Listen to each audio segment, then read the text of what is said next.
बेटा अभी तक हमने एंट्रोपी परिवर्तन की कैलकुलेशन सीखी केवल निकाय के लिए। अलग अलग प्रक्रम हमने लिए, जैसे समतापीय प्रक्रम, सम आयतनिक प्रक्रम, रुद्धोष्म प्रक्रम, या रासायनिक अभिक्रिया, या प्रावस्था परिवर्तन। तो अलग अलग प्रक्रम के लिए हमने किसी निकाय के लिए एंट्रोपी परिवर्तन का मान कैलकुलेट करना सीखा। अब हमें इस पूरे ब्रह्मांड की एंट्रोपी परिवर्तन की बात करनी है। जब मैं ब्रह्मांड बोल रहा हूं तो ब्रह्मांड में बेटा निकाय भी आएगा और परिवेश भी आएगा। मतलब अब हमें कुल एंट्रोपी परिवर्तन की बात करनी है। कुल एंट्रोपी परिवर्तन मतलब ब्रह्मांड की एंट्रोपी परिवर्तन की बात करनी है। तो जो अगला टॉपिक मैं डिस्कस करूंगा, टॉपिक का नाम है बेटा कुल एंट्रोपी परिवर्तन, मतलब टोटल एंट्रोपी चेंज, और सिंबॉलिक फॉर्म में मैं इसे लिखने वाला हूं बेटा डेल्टा एस टोटल। हाँ, इस डेल्टा एस टोटल को आप कभी कभी जो है डेल्टा एस यूनिवर्स भी लिख सकते हैं। यूनिवर्स का मतलब बेटा ब्रह्मांड की एंट्रोपी में परिवर्तन की हमें बात करनी है।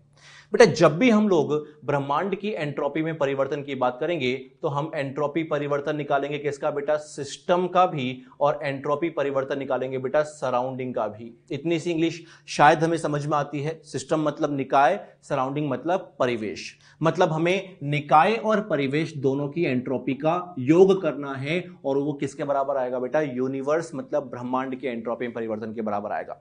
चलिए इसके लिए, इस टॉपिक को समझाने के लिए मैं एक एग्जांपल लूंगा।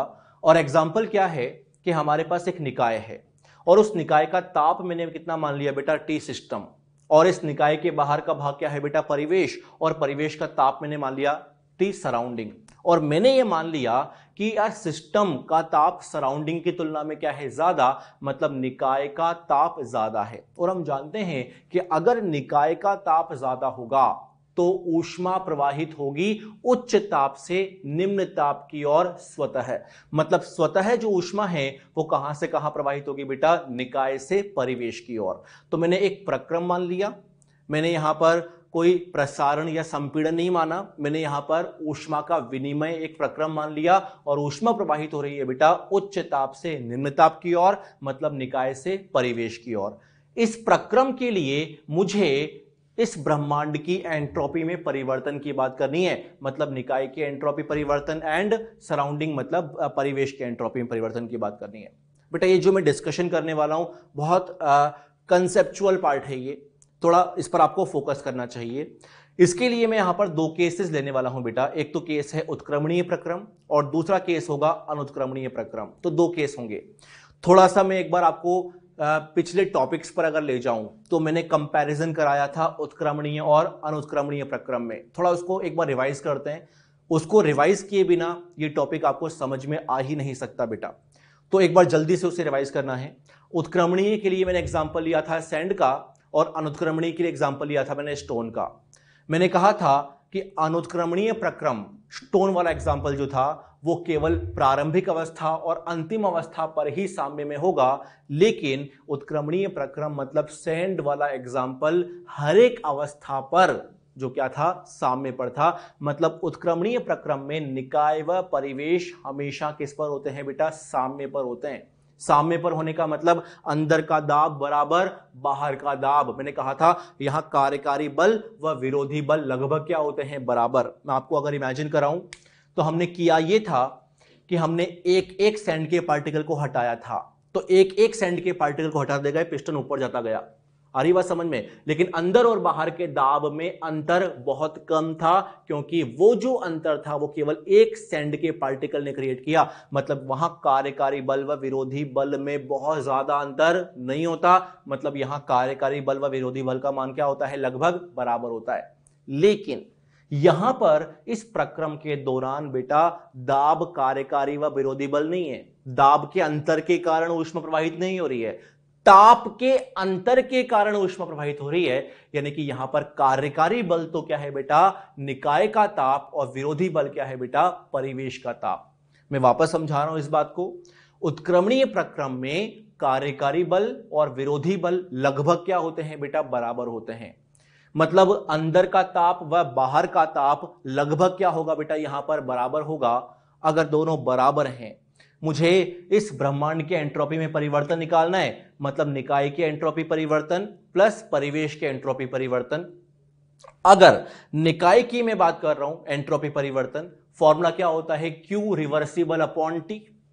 अगर निकाय ने ऊष्मा को उत्सर्जित किया तो बेटा निकाय के लिए ऊष्मा का मान क्या आएगा, नेगेटिव।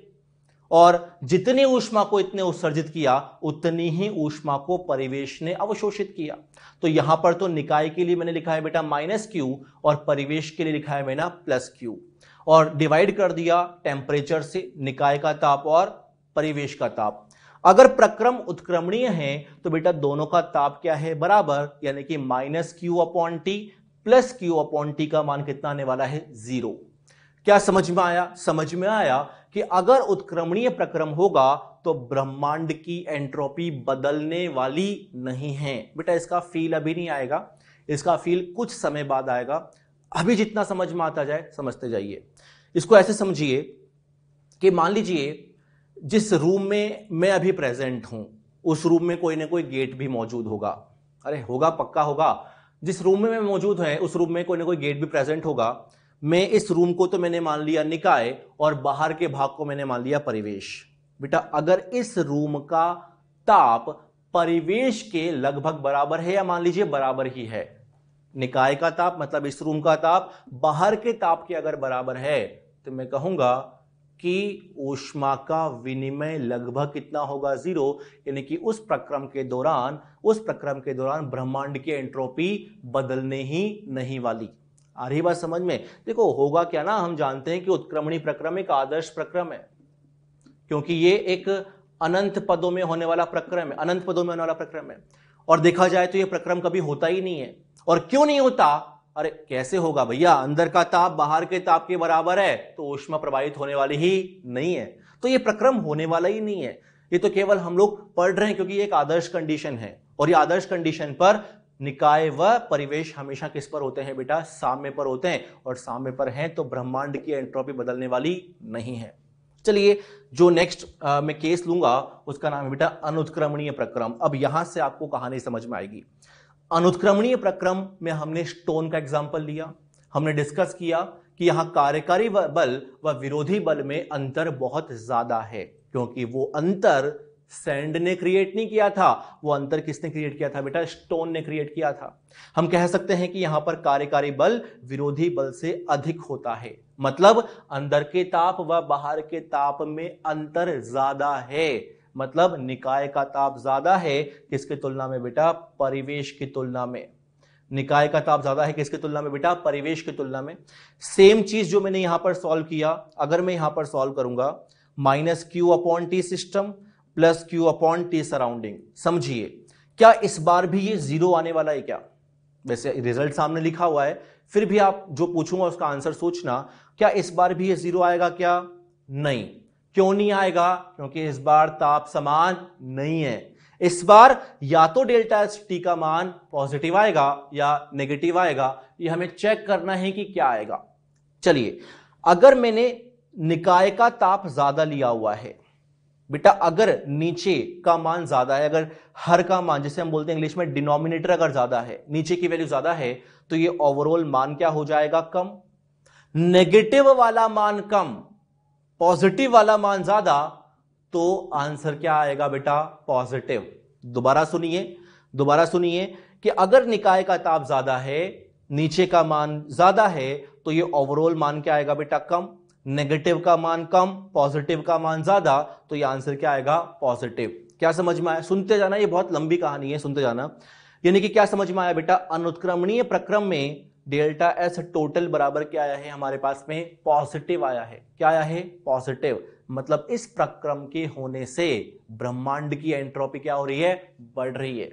इस प्रक्रम के होने से ब्रह्मांड की एंट्रोपी बढ़ रही है। सोच के आंसर देना, ये प्रक्रम स्वतः प्रक्रम है या अस्वतः प्रक्रम है? बेटा ये स्वतः प्रक्रम है, क्योंकि ऊष्मा उच्च ताप से कहां गई बेटा, निम्न ताप की ओर गई। ऊष्मा उच्च ताप से निम्न ताप की ओर जाएगी तो प्रक्रम कैसा होगा बेटा, स्वतः। मैं कह सकता हूं कि यार अनुत्क्रमणीय स्वतः प्रक्रम में यूनिवर्स मतलब ब्रह्मांड की एंट्रोपी क्या हो गई, बढ़ गई। चलिए मैं आपको समझाने के लिए यहां एक केस और लूंगा, ध्यान देना। मैं एक काम करूंगा, इस बार मैं इस प्रक्रम को स्वतः ना मान करके एक बार अस्वतः लेके चलते हैं, क्या होता है। अस्वतः होने का मतलब मान लेते हैं यह तो है टी सिस्टम और ये है बेटा टी सराउंडिंग।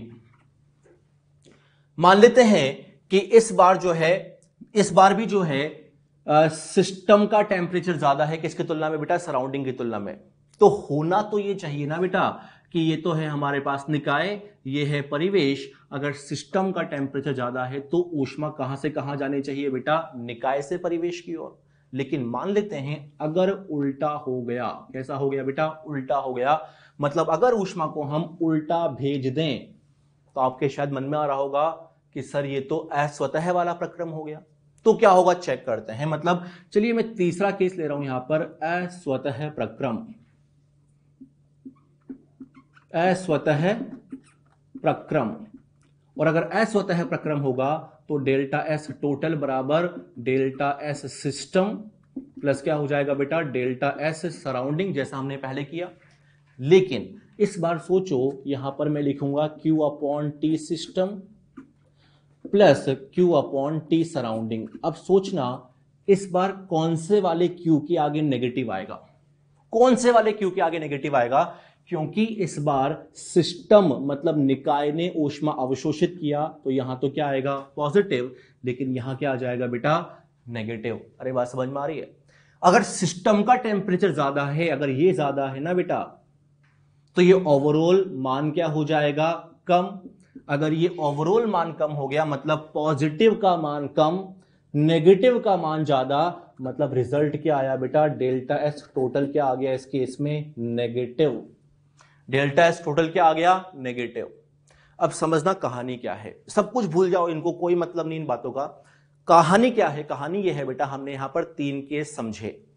3 केस में से पहला केस वो जिसमें निकाय व परिवेश हमेशा किस पर होगा, साम्य पर। साम्य पर अगर होगा तो ब्रह्मांड की एंट्रोपी में कोई परिवर्तन नहीं होगा, क्योंकि ये तो होता ही नहीं है ना, ये तो आदर्श प्रक्रम है, ये प्रक्रम तो कभी होते ही नहीं है। अरे बात समझ में आ रही है। या इसको ऐसे समझ लो कि मान लीजिए जिस रूम में मैं प्रेजेंट हूं उस रूम का ताप बाहर के ताप के बराबर है। इसका मतलब यह हुआ कि निकाय व परिवेश साम्य पर हैं। इसका मतलब यह हुआ कि जितनी ऊष्मा आई उतनी ऊष्मा गई। अरे जितना आया उतना गया, तो अंतर कितना हुआ बेटा, 0 हुआ ना। मतलब पहला केस जिसमें निकाय व परिवेश अगर साम्य पर होंगे तो ब्रह्मांड की एंट्रोपी में कोई परिवर्तन नहीं होगा। दूसरा केस कौन सा हो जाएगा बेटा, जो स्वतः प्रक्रम होगा, जिसमें जो प्रक्रम है वो एक निश्चित दिशा में अपने आप होगा। तो उस केस में ब्रह्मांड की एंट्रोपी क्या हो गई बेटा, बढ़ गई। लेकिन अगर प्रक्रम अस्वतः होगा तो ब्रह्मांड की एंट्रोपी क्या हो जाएगी, कम हो जाएगी। आ रही है बात समझ में। तो बेटा हमारे पास ओवरऑल यहां पर 3 केस आए। चलिए मैं उन तीनों केसेस को सामने लिखूंगा एक बार के लिए। 3 केस हमारे सामने आते हैं यहां पर। जो पहला केस है वो है कि डेल्टा एस टोटल, वैसे तो ये 3 में से ये पहला, ये दूसरा, ये तीसरा है, मैं सीक्वेंस बदल भी सकता हूं। अगर मान लीजिए बेटा डेल्टा एस टोटल अगर मान लीजिए क्या हो, पॉजिटिव हो, डेल्टा एस टोटल पॉजिटिव हो, यानी कि ब्रह्मांड की एंट्रोपी क्या हो गई हो, बढ़ गई हो, तो हम कह सकते हैं कि प्रक्रम कैसा होगा बेटा, स्वतः होगा, स्वतः प्रक्रम होगा, जो कि ये वाला केस हो जाएगा। लेकिन अगर सेकंड केस, अगर डेल्टा एस टोटल क्या हो जाए बेटा, नेगेटिव हो जाए, तो ये कंडीशन कौन सी हो जाएगी बेटा, अस्वतः। अरे ये होता तो है, अस्वतः प्रक्रम होते तो हैं, लेकिन कब होते हैं, तब जब हम बाह्य स्रोत से लगातार ऊर्जा प्रवाहित करते हैं। अरे है होता है नहीं होता, हाँ बिल्कुल। ऊष्मा जो है निम्न ताप से उच्च ताप की ओर प्रवाहित होगी कब, जब एसी चालू करोगे, रेफ्रिजरेटर चालू करोगे। ये प्रक्रम होता तो है लेकिन अस्वतः रूप से होता है। अगर ऐसा होगा तो ब्रह्मांड की एंट्रोपी क्या होगी, कम। और एक केस ऐसा भी आया तब जब डेल्टा एस टोटल कितना आ गया था बेटा, 0। और डेल्टा एस टोटल 0 कब आया, तब जब निकाय व परिवेश किसमें होंगे बेटा, साम्य में होंगे। किसमें होंगे, साम्य में होंगे। निकाय व परिवेश साम्य में होंगे तो ब्रह्मांड की एंट्रोपी बदलने वाली नहीं है। मैं इस बात को वापस समझा रहा हूं फाइनली, कि 3 तरह से हम इस चीज को समझ सकते हैं।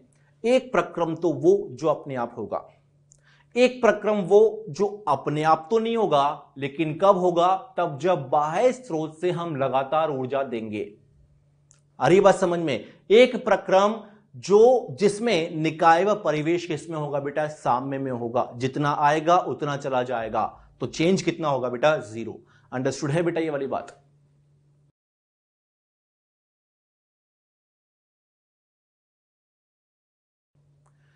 तो बच्चों अब हमें ऊष्मागतिकी के द्वितीय नियम की बात करनी है। इस चैप्टर में ऑलरेडी हम जो है ऊष्मागतिकी का प्रथम नियम व शून्य नियम पढ़ चुके थे। अब हमें बात करनी है बेटा ऊष्मागतिकी के द्वितीय नियम के बारे में। ऊष्मागतिकी का द्वितीय नियम क्या कहता है कि ब्रह्मांड में सभी प्राकृतिक प्रक्रम अनुत्क्रमणीय व स्वतः होते हैं। यह हमारे लिए कोई नई बात नहीं है, यह हम पहले भी डिस्कस कर चुके हैं कि इस ब्रह्मांड में जितने भी प्राकृतिक प्रक्रम होते हैं, प्राकृतिक प्रक्रम होने का मतलब कि यार झरने का उच्च तल से निम्न तल तक प्रवाह, या ऊष्मा का उच्च ताप से निम्न ताप तक प्रवाह, ये सारे जो प्रक्रम हैं ये प्राकृतिक प्रक्रम हैं। जो हम नहीं कराते उन्हें कौन कराता है बेटा, प्रकृति कराती है। जो ब्रह्मांड में जितने भी प्राकृतिक प्रक्रम होते हैं वो कैसे होते हैं बेटा, अनुत्क्रमणीय व स्वतः होते हैं। और हम जानते हैं, अभी हमने इससे पहले हमने डिस्कस किया था कि स्वतः प्रक्रम होने के कारण ब्रह्मांड की एंट्रोपी लगातार बढ़ रही है। हमने डिस्कस किया था कि स्वतः प्रक्रम अगर होगा तो इस यूनिवर्स की मतलब इस ब्रह्मांड की एंट्रोपी क्या होगी बेटा, बढ़ेगी। तो रिजल्ट क्या है? रिजल्ट ये है कि बेटा हम इस रूम में अभी प्रेजेंट है, मान लीजिए इस रूम में हम प्रेजेंट है। इस रूम में अगर प्रेजेंट है तो कहीं ना कहीं इस ब्रह्मांड में झरना बह रहा होगा। इस रूम में कहीं ना कहीं जो है ऊष्मा उच्च ताप से निम्न ताप तक की ओर प्रवाहित हो रही होगी। फॉर एग्जांपल कहीं ना कहीं चाय ठंडी हो रही होगी ना, स्वतः प्रक्रम है। हो सकता है कि कहीं कहीं पर जो है ऊष्मा, फॉर एग्जांपल कहीं कहीं पर जो है जल जो है उच्च तल से निम्न तल तक की ओर प्रवाहित हो रहा होगा। मतलब इस मोमेंट पर हम यहां प्रेजेंट हैं, लेकिन इस ब्रह्मांड में तो बहुत सारे प्रक्रम स्वतः हो रहे होंगे, और अगर स्वतः हो रहे होंगे तो उन प्रक्रम के होने के कारण इस ब्रह्मांड की एंट्रोपी लगातार बढ़ रही होगी। तो क्या है ये ऊष्मागतिकी का द्वितीय नियम? ऊष्मागतिकी का द्वितीय नियम कहता है कि इस ब्रह्मांड की एंट्रोपी लगातार बढ़ रही है। आ रही है बात समझ में? जैसा अगर मैं इस ऊष्मागतिकी के द्वितीय नियम को ऊष्मागतिकी के प्रथम नियम से अगर लिंक करूं तो ऊष्मागतिकी का प्रथम नियम कहता था कि इस ब्रह्मांड की ऊर्जा क्या है बेटा, कंजर्व है, संरक्षित है, ऊर्जा का मान नियत है। लेकिन द्वितीय नियम कहता है इस यूनिवर्स की, इस ब्रह्मांड की एंट्रोपी लगातार बढ़ रही है। हमने कहीं ना कहीं ये बात डिस्कस की थी कि ब्रह्मांड के लिए जो बातें आएंगी वह बातें विलगित निकाय के लिए भी वैलिड होंगी। विलगित निकाय वह है जिसमें Q का मान भी 0 है, कार्य का मान भी 0 है। मतलब वह निकाय जिसको परिवेश से कोई लेना देना नहीं होता। मतलब हम कह सकते हैं कि विलगित निकाय की एंट्रोपी लगातार क्या होती है बेटा, बढ़ रही होती है। और हम जानते हैं, हमने पढ़ा था कि डेल्टा एस टोटल क्या होता है, पॉजिटिव। कौन से प्रक्रम के लिए? स्वतः प्रक्रम के लिए। टोटल का मतलब क्या होता है, ब्रह्मांड। और इस ब्रह्मांड को हम क्या लिख सकते हैं बेटा, निकाय प्लस परिवेश दोनों की एंट्रोपी में परिवर्तन का योग क्या होता है बेटा, पॉजिटिव, स्वतः प्रक्रम के लिए। आ रही है बात समझ में? अब देखो समझना, यहां पर हम पढ़ रहे हैं यहां पर ऊष्मागतिकी का द्वितीय नियम। एक सेंटेंस आपको यहां पर याद करना है कि ब्रह्मांड की एंट्रोपी लगातार बढ़ रही है। चलिए कुछ लेक्चर पहले एक टॉपिक मैंने शुरू किया था, उस टॉपिक पर मैं आ रहा हूं। टॉपिक का नाम था बेटा स्वतः प्रक्रम व अस्वतः प्रक्रम। हमने डिस्कस किया था स्वतः व अस्वतः प्रक्रम। मैं वापस उसी पॉइंट पर जा रहा हूं। हमने डिस्कस किया था कि स्वतः प्रक्रम वे प्रक्रम हैं जो अपने आप होते हैं या एक उचित प्रेरण के पश्चात अपने आप होते हैं। हमने ये डिस्कस किया था कि स्वतः प्रक्रम होने के लिए 2 शर्तें होती हैं। कितनी शर्तें होती हैं बेटा? 2 शर्तें होती हैं। पहला होता है निम्नतम ऊर्जा या अधिकतम स्थायित्व प्राप्त करना। मतलब डेल्टा एच का मान क्या होना बेटा, नेगेटिव होना। क्या आपको ये याद आ रहा है? क्या याद आना चाहिए बेटा? निम्नतम ऊर्जा कब प्राप्त होगी? तब जब ऊर्जा उत्सर्जित होगी, डेल्टा एच का मान क्या होगा, नेगेटिव। हमने डिस्कस किया था। दूसरी शर्त थी अधिकतम रैंडमनेस या अधिकतम जो है अव्यवस्था की प्राप्ति, यानी कि एंट्रोपी चेंज का मान क्या होना चाहिए, पॉजिटिव। तो ये 2 शर्तें हमने डिस्कस की थी। लेकिन इस टॉपिक से हम भटक गए थे। क्यों भटक गए थे? क्योंकि हमें एंट्रोपी का चेंज का मान, एंट्रोपी परिवर्तन का मान उस समय निकालना नहीं आता था। क्या आपको इस समय एंट्रोपी परिवर्तन का मान निकालना आता है? आना चाहिए। हमने एंट्रोपी परिवर्तन का मान निकालना सीखा समतापीय प्रक्रम के लिए, समआयतनिक प्रक्रम के लिए, रुद्धोष्म प्रक्रम के लिए, प्रावस्था परिवर्तन के लिए, या विभिन्न प्रक्रमों में हमने एंट्रोपी परिवर्तन का मान निकालना सीखा अलग अलग प्रक्रम में। तो यह हम कर चुके हैं। फिर जब आगे हम बढ़े तो हमें ऊष्मागतिकी का द्वितीय नियम पढ़ाया गया, ऊष्मागतिकी का सेकंड नियम पढ़ाया गया। शॉर्ट में इसे हम कई बार बेटा SLOT भी बोल देते हैं, सेकंड लॉ ऑफ थर्मोडायनेमिक्स। आ रही बात समझ में? तो ऊष्मागतिकी का द्वितीय नियम आया और उसने हमें यह कहा कि इस ब्रह्मांड की एंट्रोपी लगातार बढ़ रही है, मतलब प्रक्रम स्वतः होगा। कब? तब जब निकाय की एंट्रोपी में परिवर्तन और परिवेश की एंट्रोपी में परिवर्तन का मान क्या होगा बेटा? धनात्मक होगा। मतलब इस द्वितीय नियम ने हमें कहां पहुंचा दिया बेटा? स्वतः प्रक्रम तक पहुंचा दिया। अरे क्लियर हो रही है बात? हमने इस टॉपिक को छोड़ा नहीं है, ये टॉपिक को कंटिन्यू कर रहे हैं। स्वतः प्रक्रम के लिए क्या कंडीशन आई? ब्रह्मांड की एंट्रोपी बढ़नी चाहिए। लेकिन एक प्रॉब्लम है। प्रॉब्लम यह है कि यार हमें निकाय की एंट्रोपी में परिवर्तन तो निकालना आता है, बट क्या हमें परिवेश की एंट्रोपी में परिवर्तन भी निकालना आता है क्या? सोचिए, अभी मैं यहां पर प्रेजेंट हूं, क्या मैं ये पता लगा पाऊंगा क्या कि इस समय अमेरिका की एंट्रोपी में परिवर्तन क्या हुआ, या इस समय जापान के एंट्रोपी परिवर्तन क्या हुआ? हम केवल निकाय का मेजरमेंट लेते हैं, हम कभी परिवेश का मेजरमेंट नहीं लेते। कहने का मतलब यह है कि यार परिवेश की एंट्रोपी में परिवर्तन निकालना तो नामुमकिन है। थ्योरेटिकली हम सब कुछ कर सकते हैं, प्रैक्टिकली सोचो, क्या इस मोमेंट पर मैं ये बता पाऊंगा क्या कि यार इस किसी भी प्रक्रम के होने से, मान लीजिए कहीं पर बारिश आ रही है तो उस समय यूएस के एंट्रोपी में कितना परिवर्तन हुआ, कहीं पर झरना बह रहा है तो उस समय यूएस के एंट्रोपी में कितना हुआ? कहने का मतलब हम केवल निकाय के लिए कैलकुलेशन कर सकते हैं, हम परिवेश के लिए कैलकुलेशन नहीं कर सकते हैं। इस चैप्टर के प्रारंभ में मैंने आपको बताया था कि निकाय ही है जिसके बारे में हमें पढ़ना है, हमें परिवेश के बारे में कुछ नहीं पढ़ना। दैट मीन्स इस कंडीशन में एक प्रॉब्लम आ गई, और प्रॉब्लम कौन क्रिएट कर रहा है बेटा? परिवेश क्रिएट कर रहा है। तो हमें परिवेश को हटाना पड़ेगा। किसको हटाना पड़ेगा बेटा? परिवेश को हटाना पड़ेगा। और परिवेश को हटाने का काम करता है बेटा कौन? गिब्स ऊर्जा। परिवेश को हटाने का काम कौन करेगा बेटा? गिब्स ऊर्जा। ये आपके लिए बिल्कुल नई टर्म है, इसके बारे में हम पढ़ेंगे, ये बहुत लंबा टॉपिक है अपने आप में, इसको हम शुरू करेंगे, ये इस चैप्टर का लास्ट टॉपिक है। खैर, बट मैं ये कहना चाहता हूं कि ये चीजें आपस में लिंक्ड हैं, ये लिंक आपको समझ में आना चाहिए। मैं वापस समझा रहा हूं इस बात को कि स्वतः प्रक्रम के लिए दो शर्तें, दो शर्तों में से दूसरी शर्त में क्या था? Delta S.